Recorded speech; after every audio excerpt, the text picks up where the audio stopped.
Si eres de Chile, no importa de qué región, habrás oído o leído acerca de la matanza de la escuela Domingo Santa María, ocurrida en la ciudad de Iquique, en el norte del país. Y si por alguna razón no sabes nada de este caso, entonces acompáñame en este oscuro viaje y te contaré todo acerca de este episodio lamentable de la historia nacional, incluyendo los secretos más sombríos que rodean a este lugar. El suceso histórico, conocido como la matanza de la escuela Santa María de Iquique, fue, como su nombre lo indica, una matanza de trabajadores del salitre, cometida en Chile, el 21 de diciembre del año 1907. Diversas fuentes afirman que fueron asesinadas entre 2.200 a 3.600 personas, mientras que las cifras oficiales del gobierno solo las sitúan en 126. Eran personas de diversas nacionalidades que se encontraban en huelga general y que fueron asesinadas por el ejército mientras se alojaban en la escuela Domingo Santa María del puerto de Iquique. La tragedia acaeció en la época del auge de la producción salitrera en Antofagasta y Tarapacá, bajo los gobiernos parlamentarios.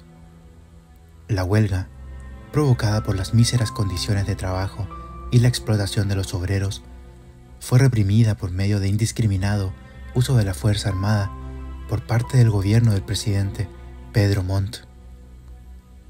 El general Roberto Silva Renard, al mando de las unidades militares, bajo instrucciones del ministro del Interior Rafael Sotomayor Gaete, ordenó reprimir las protestas. Las tropas acabaron con la vida de los trabajadores junto con sus familias y dieron un trato especialmente duro a los sobrevivientes. Antecedentes. Los antecedentes históricos se encuentran en el nacimiento del movimiento obrero en general y el sindicalismo en particular. Ambos iniciaron su desarrollo dentro de los mineros del salitre en tiempos de profunda decadencia institucional del país. Dicha matanza provocó el aquietamiento del movimiento durante cerca de 10 años, ante la violencia ejercida por agentes del Estado. Esta huelga y su trágico corolario fueron el fin de un ciclo huelguístico iniciado en el año 1902 y que tuvo como principales protagonistas a la huelga de Valparaíso de 1903 y la de Santiago del año 1905. Geográficamente, toda la zona del salitre en Chile está constituida por el desierto de Atacama. Los territorios de Tarapacá y Antofagasta fueron obtenidos por Chile tras la Guerra del Pacífico, ocurrida desde el año 1879 hasta 1884, significando para Chile acceder a una zona de riqueza mineral compuesta principalmente por grandes yacimientos de cobre y salitre. Este último se convertiría, a fines del siglo XIX, en el principal puntal de la economía del país, productor exclusivo a nivel mundial. Las tensiones provocadas por el dominio de las minas habían sido una de las principales causas de la Guerra Civil del año 1891, cuando el bando del Congreso, protegiendo los intereses chilenos y británicos de la zona, vencieron en la contienda contra el presidente José Manuel Balmaceda. Los yacimientos se encontraban en la mitad de la Pampa, es decir, la planicie que existe entre el Océano Pacífico y los faldeos de la cordillera de los Andes. Según el censo del 28 de noviembre del año 1907, Tarapacá tenía 110.000 habitantes. En esta provincia y en la de Antofagasta trabajaban cerca de 40.000 operarios, de los cuales cerca de 13.000 provenían principalmente de Bolivia y Perú. La vida en las minas era muy dura. Las empresas ejercían un duro control sobre la vida y obra dentro de los yacimientos, lo que provocaba un alto grado de vulnerabilidad de los trabajadores ante las arbitrariedades cometidas por los dueños, ya que este control desbordaba claramente el mero ámbito laboral de los trabajadores. La concentración de poderes era inmensa. Aparte de ser dueños de las viviendas obreras, las empresas contaban con un sistema policial propio, controlaban las pulperías y a todos aquellos que se dirigían a realizar negocios en las oficinas. Establecieron un sistema exclusivo de pago por medio de fichas, las cuales eran exclusivamente canjeables en las oficinas y negocios de su propiedad, y no dudaban en retrasar los pagos hasta 2 o 3 meses. A principios del siglo XX, la cuestión social en la región de Tarapacá empezó a manifestarse en el malestar de los obreros de las oficinas salitreras, que en distintas peticiones reclamaban al gobierno de Santiago atención y mejoras en sus condiciones de vida y laborales, las cuales eran deplorables. Pese a lo anterior, los gobiernos parlamentarios eran reacios a intervenir en las negociaciones entre empleadores y trabajadores y tendían a considerar a los movimientos de gran escala como rebeliones incipientes, especialmente si iban acompañados de demostraciones masivas. El 10 de diciembre del año 1907, una huelga general se desató en la salitrera San Lorenzo y el paro se amplió a la de Alto San Antonio, iniciándose la huelga de los 18 peniques. Este nombre se debe a que los jornaleros pedían el pago de salarios a este tipo de cambio, ya que el salitre era comercializado en libras esterlinas. La numerosa columna de huelguistas de Alto San Antonio llegó al puerto de Iquique, sede del gobierno regional, portando banderas de Chile, Perú, Bolivia y Argentina, alojándose en el hipódromo del puerto. A este movimiento se sumaron otras oficinas salitreras, entrando en huelga también casi todo el comercio e industria del norte del país.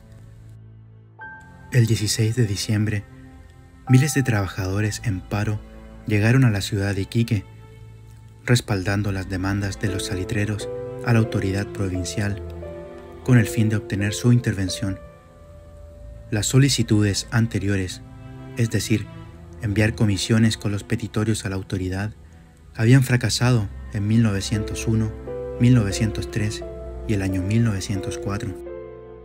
El gobierno de Santiago había dado ya la orden de traslado de 3 regimientos para reforzar los 2 que había en Iquique, y envió desde Valparaíso el crucero Blanco Encalada con tropas de desembarco.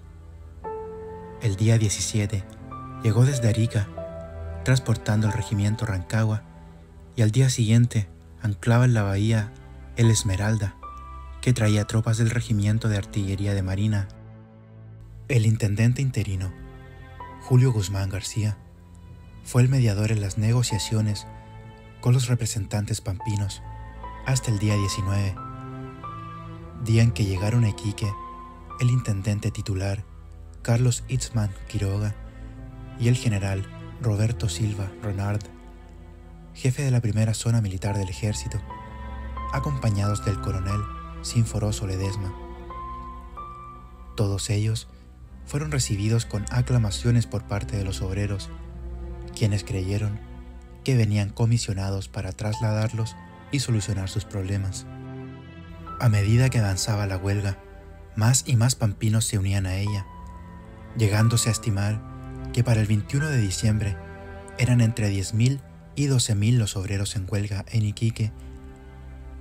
A los pocos días de haber llegado, este gran conglomerado de trabajadores estaba reunido en la Plaza Manuel Montt y en la Escuela Domingo Santa María, pidiendo al gobierno que actuara de mediador con los patrones de las firmas salitreras extranjeras, en su mayoría ingleses, para solucionar sus demandas. Por su parte, los patrones se negaban a negociar mientras los obreros no reanudaran sus actividades. Órdenes oficiales desde Santiago determinaban que los huelguistas abandonaran la plaza y la escuela y se ubicaran en el hipódromo, para luego regresar en tren a las salitreras y reanudar sus faenas. Los pampinos se negaron, pues intuían que si regresaban a sus labores, sus peticiones serían ignoradas. Frente a la creciente tensión que había ya entre los grupos, el 20 de diciembre del año 1907, los dirigentes efectuaron una reunión con el intendente Eastman, En esos mismos momentos era declarado el estado de sitio, haciendo que las libertades constitucionales fueran suspendidas. Todo esto por medio de un decreto publicado en la prensa. Mientras la reunión se efectuaba en la oficina salitrera Buenaventura, un grupo de obreros con sus familias trataron de abandonar el lugar y fueron acribillados en la línea férrea. Como resultado de esta acción, 6 obreros murieron y los demás terminaron heridos.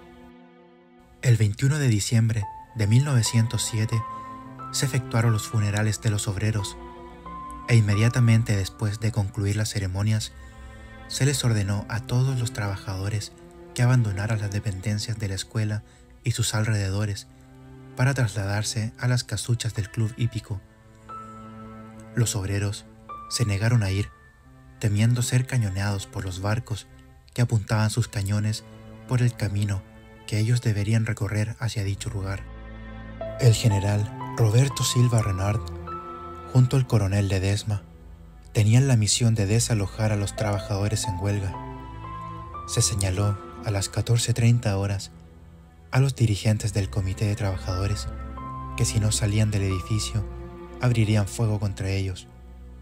Ante la negativa de estos, el jefe militar reiteró que abriría fuego sobre los huelguistas a las 15:30 horas. Pese a las amenazas reiteradas, solo un pequeño grupo de trabajadores abandonó la plaza. A la hora señalada por Silva Renard, este ordenó a los soldados disparar a los miembros del comité que se encontraban en la azotea de la escuela, quienes cayeron muertos con la primera descarga. La multitud, desesperada y buscando escapar, se arrojó sobre la tropa y ésta repitió el fuego mediante ametralladoras. En aquel momento, las fuerzas del ejército entraron a la escuela y acribillaron a los trabajadores y a sus familias, niños, mujeres y hombres sin discriminar. Los sobrevivientes, con posterioridad, fueron escoltados con sables hasta el club hípico y desde allí a la pampa.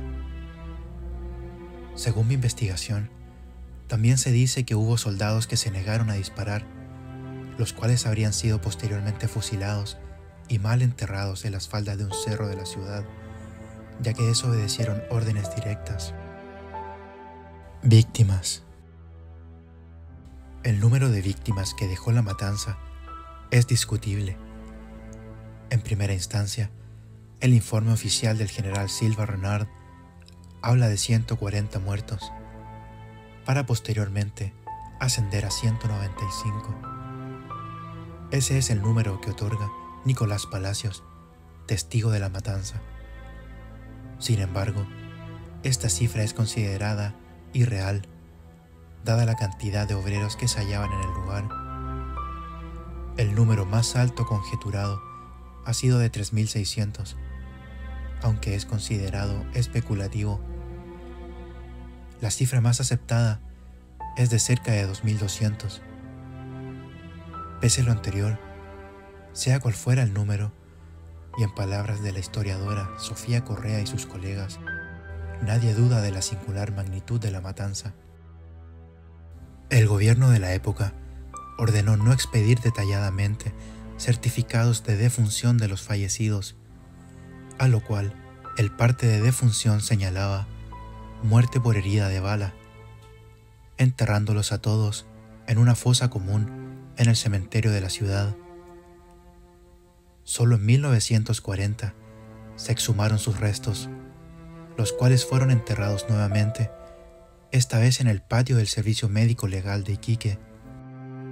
Con motivo de la conmemoración de los 100 años de la matanza, el gobierno de la entonces presidenta Michelle Bachelet ordenó que se exhumaran nuevamente los restos y que fueran depositados en un monumento especialmente dedicado a ellos en el lugar del crimen. Consecuencias. El general Silva Renard informó al gobierno de Santiago acerca de los hechos, minimizando su actuación y haciendo responsable de los mismos a los huelguistas. El Congreso Nacional reaccionó muy tibiamente a estas actitudes, ordenando crear una comisión investigadora a la cual no se designó a nadie y no realizó ninguna función. Recién los hechos fueron cuestionados e investigados por una comisión oficial, la cual publicó un informe que comunicó a la Cámara de Diputados en una sesión del día 7 de noviembre del año 1913. La mejora de las condiciones de los obreros fue lenta, y no sería hasta el año 1920 cuando se empezara a dictar las leyes sociales mínimas, tales como la de pago en dinero en vez de fichas y el establecimiento de jornadas de trabajo.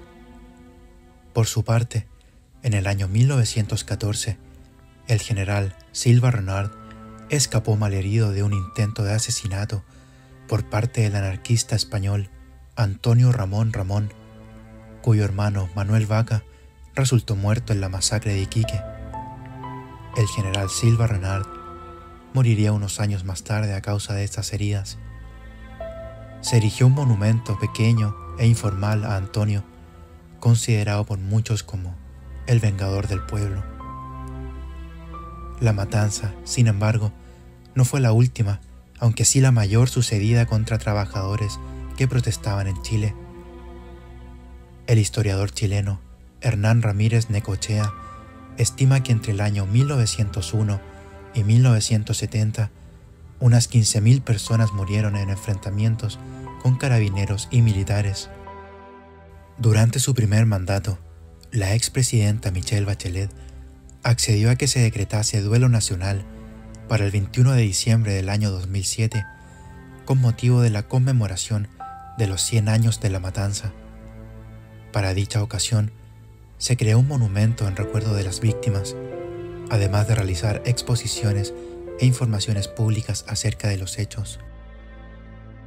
Ahora que ya sabes bien lo que sucedió, te invito a adentrarte aún más en esta historia, a su lado más misterioso e inexplorado, aquel que solo puede ser vagamente analizado mediante algunos testimonios de aquellos que pisaron alguna vez la Escuela Santa María en Iquique y sus alrededores. Tuve la oportunidad de contactarme con el historiador Enrique Cáceres, bisnieto de militares que participaron en la Guerra del Pacífico. Amablemente me ayudó en esta investigación.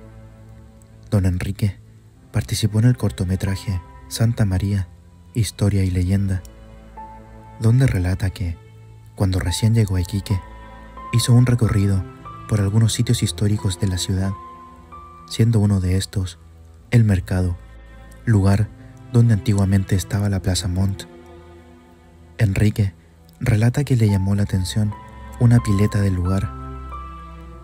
Posteriormente, se dirigió a la casa del historiador Leonel Lamarck-Delaine, a quien le preguntó si la pileta del mercado era de la época de la matanza de la Escuela Santa María, a lo que don Leonel respondió que en el mercado ya no existe ninguna pileta, ya que la que había ahí fue sacada cuando se construyó el mercado en el año 1930. Posteriormente, Enrique comprobó que efectivamente en el mercado no había ninguna pileta. Barajó la posibilidad de haber atravesado una especie de ventana de tiempo, aunque refiere no tener ninguna explicación científica ni lógica para la experiencia que vivió. También, varios alumnos que han estudiado allí señalan haber visto a un hombre alto y pálido, vestido de negro, que se paseaba por algunas aulas, por el gimnasio, la biblioteca e incluso el subterráneo de la escuela. Mencionan que cuando lo seguían para verlo más de cerca, desaparecía. La vestimenta, descrita por los testigos, es consistente con las indumentarias utilizadas por los anarquistas chilenos y también de otras partes del mundo de principios de 1900, quienes habrían estado estrechamente involucrados con las protestas que finalizaron con la matanza. Finalmente, profesores y alumnos relataron haber oído sonidos de caballos en los pasillos, puertas cerrarse solas, duchas activarse de la nada e incluso un piano sonar en el salón de música sin que nadie estuviera ahí. Las historias y anécdotas paranormales asociadas a este lugar no dejan de llamar la atención, especialmente porque muchos testimonios coinciden entre sí, sobre todo por parte de profesores y alumnos, lo que podría indicar que vivieron experiencias similares. Era esperable que tras lo ocurrido el 21 de diciembre del año 1907, el lugar quedara cargado de la energía de los obreros y sus familias, quienes perdieron la vida de un segundo a otro. Algunos quizás siguen rondando el lugar, preguntándose qué pasó, o simplemente buscando entregar un mensaje. ¿Siguen ahí los fantasmas de la matanza? ¿O es solo un caso más de sugestión colectiva? Como siempre, tú tienes la última palabra.